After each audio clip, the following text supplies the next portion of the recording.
Sebenarnya yang banyak disarankan Sabrang itu semuanya berwatak revolusioner. Ya, misalnya Sabrang mengatakan anak-anak sejak kecil dibiasakan mengerjakan apa yang kebanyakan orang mengerjakan, misalnya antri, atau hormat pada orang tua, mencium tangan bapak ibu, dan adab dan sebagainya. Terus kemudian semua revolusioner. Nah, terus kita tahu bahwa sebenarnya setiap negara kan bisa melakukan revolusi dengan tidak terlalu sukar karena ada garis komando, iya, ada otoritasnya. Presiden ngomong apa, menteri menerapkan, itu kan sudah revolusi sampai ke Irian Jaya, sampai ke Aceh, sampai kemana-mana kan. Jadi kita harus punya jiwa revolusioner untuk mengubah segala sesuatu kan gitu. Nah, tadi sudah kita omongkan mengenai revolusi untuk gatal untuk membersihkan sesuatu dari tingkat kuantitatif fisik sampai kualitatif politis sampai budaya dan seterusnya. Kemudian adab. Nah, Sabrang punya paket mengenai membiasakan untuk menghargai. Menghargai itu kan kalau orang Islam kan dimulai dari syahadat, Mas. Jadi kita appreciate kepada Tuhan, terus kita bilang asyhadu alla ilaha illallah. Terus kita temukan bukan hanya mengakui bahwa Tuhan adalah Allah, Allah adalah Tuhan, tapi kita menemukannya di dalam kehidupan nyata sehari-hari. Di pohon kita menemukan fungsi Allah, ya, peran Allah dalam kehidupan kita. Jadi ini juga sebuah revolusi. Jadi revolusi itu kata yang tidak perlu kita takuti karena revolusi bisa dilakukan dengan sangat indah.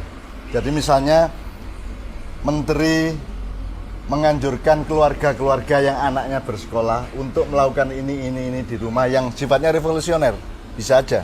Jadi revolusi tidak harus berkumpul rame-rame untuk menumbangkan presiden. Revolusi itu adalah perubahan yang signifikan, fundamental dari perilaku manusia yang bisa dimulai dari keluarga, bisa dimulai dari sekolah, bisa dimulai dari mana-mana.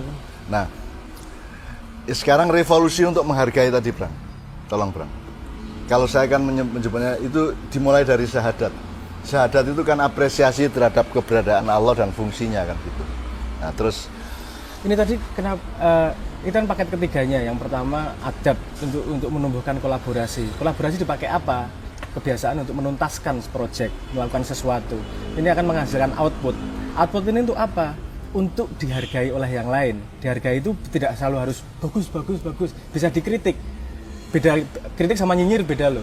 Kalau nyinyir pokoknya urusannya menjelekkan. Kalau kritik memberi kesempatan. Waton nggak seneng nyacat gitu waton itu kan. Nyinyir. Tapi kalau kritik kan memberi kesempatan yang dikritik untuk menjadi lebih baik. Dan ini ketika sebuah karya diberi respon, hasil dari proyek ini diberi respon, ini dia akan menjadi tumbuh lagi nih terus-terusan. Nah, jadi ekosistemnya berjalan nih. Kolaborasi membuat sesuatu, memperbaiki sesuatu, kolaborasi lagi, dan terus-terusan ini mesinnya. Biasanya itu dibedakan antara kritik dan apresiasi. Yang memberi ruang untuk tumbuh itu namanya apresiasi kalau dalam kesenian ya. Kalau kritik itu biasanya ya pokoknya ndolek eleke kan. Cari buruknya, cari kelemahannya, cari jeleknya, cari hancurnya, kacaunya kan gitu. Nah, yang dimaksud Sabrang, semua kritik itu adalah membukakan pintu bagi yang dikritik untuk memperbaiki. Ya, kan gitu. Itu namanya kritik, bukan nyinyir. Kalau nyinyir itu kan kepentingan subjektif yang nyinyir. Kalau kritik itu kepentingan yang dikritik. Iya, betul. Itu akurat menurutku itu. Ya. Apa petanya?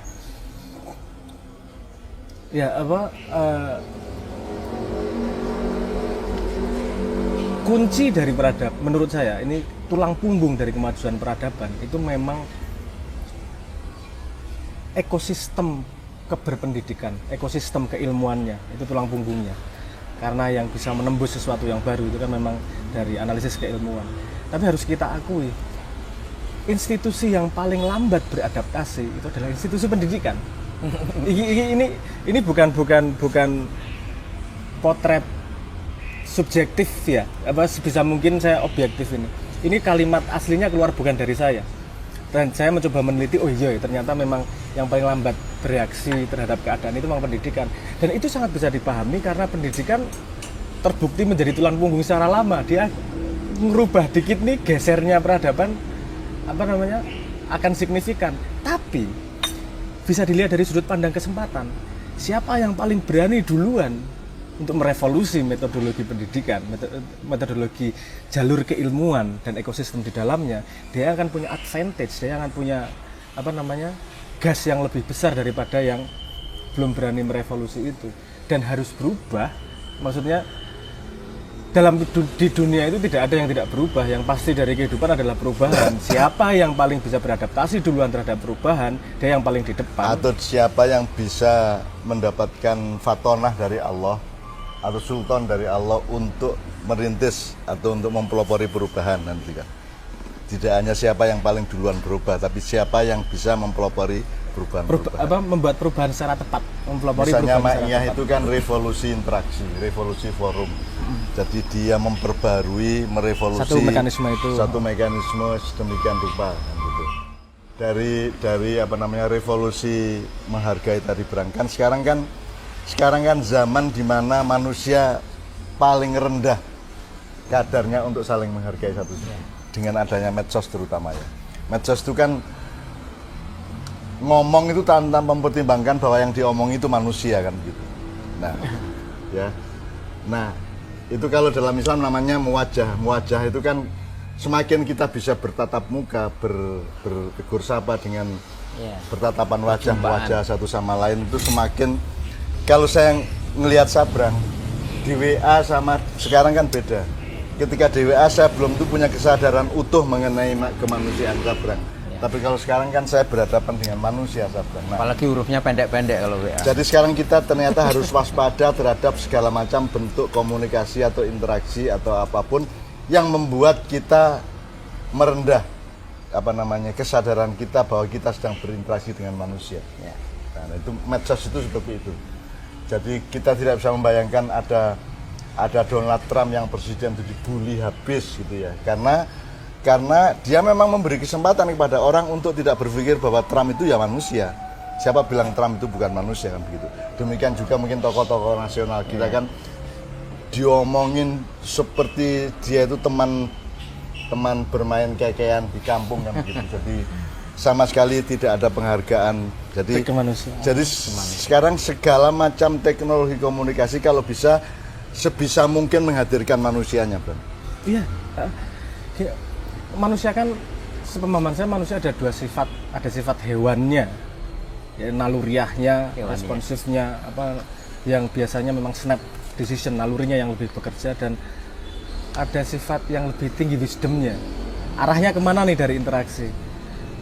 Memang keadaan biasanya yang membuat itu ke arah tidak hewan, ke arah wisdom, itu terjadinya reward punishment dalam interaksi. Ada, kalau kamu semakin hewan ya semakin ada hukumannya dalam sebenarnya gitu. Kalau saya pakai terminologi bukan hewan, karena hewan tidak salah apa-apa. Tidak ada binatang yang salah secara apapun. Kalau saya setan, iblis setan. Jadi manusia itu punya dimensi, malaikat punya dimensi iblis dan setan, iblis atau setan. Jadi kalau malaikat itu, kalau dalam maknanya kan kita pakai itu ya. Malaikat itu pasti benar, pasti baik. Ya malu mayuk marun. Dia 100% taat kepada Allah. Sementara yang ini kan 100% balelo kepada Allah kan. Nah, manusia punya kemungkinan dua itu. Nah, tinggal khilafahnya, tinggal kepemimpinan di dalam diri setiap manusia untuk berpihak kepada yang mana, untuk memenangkan pertarungan yang menang malaikatnya sehingga menghasilkan wisdom, keberadaban dan seterusnya, ataukah memenangkan setannya sehingga menghasilkan penghinaan, bullying atau penistaan dan seterusnya itu. Jadi, nah sekarang kan karena tidak ada pendidikan untuk itu, Bang. Karena kan secara formal pendidikan kan tidak ngakui ada malaikat. Ilmu apa yang mengakui ada malaikat? Itu kan hanya mengutip ayat atau hadis saja, tapi kan tidak ada elaborasi ilmiah yang mengakui ini loh malaikat, ini loh setan, kan tidak ada.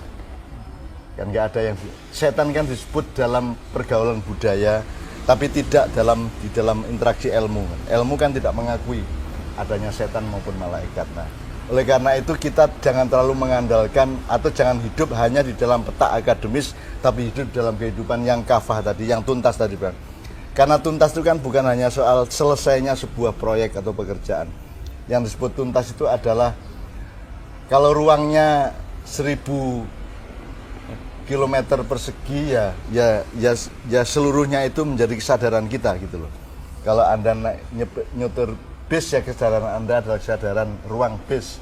Kalau Anda naik motor ya kesadaran tuntasnya adalah kesadaran naik. Jadi itu kan mungkin yang disebut kafah itu untuk dulu Fisilmi kafah itu masuklah secara tuntas tadi Bang.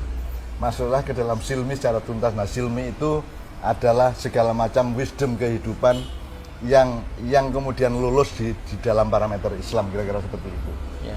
Nah, oke, jadi mudah-mudahan ini bisa menjadi pedoman yang mendasar bagi teman-teman semuanya. Ya. Mungkin tidak akademis, tapi kira-kira kita sudah mengerti pangkal-pangkalnya dan fundamennya untuk lebih baik dan lebih bermanfaat berlaku. Wassalamualaikum warahmatullahi wabarakatuh.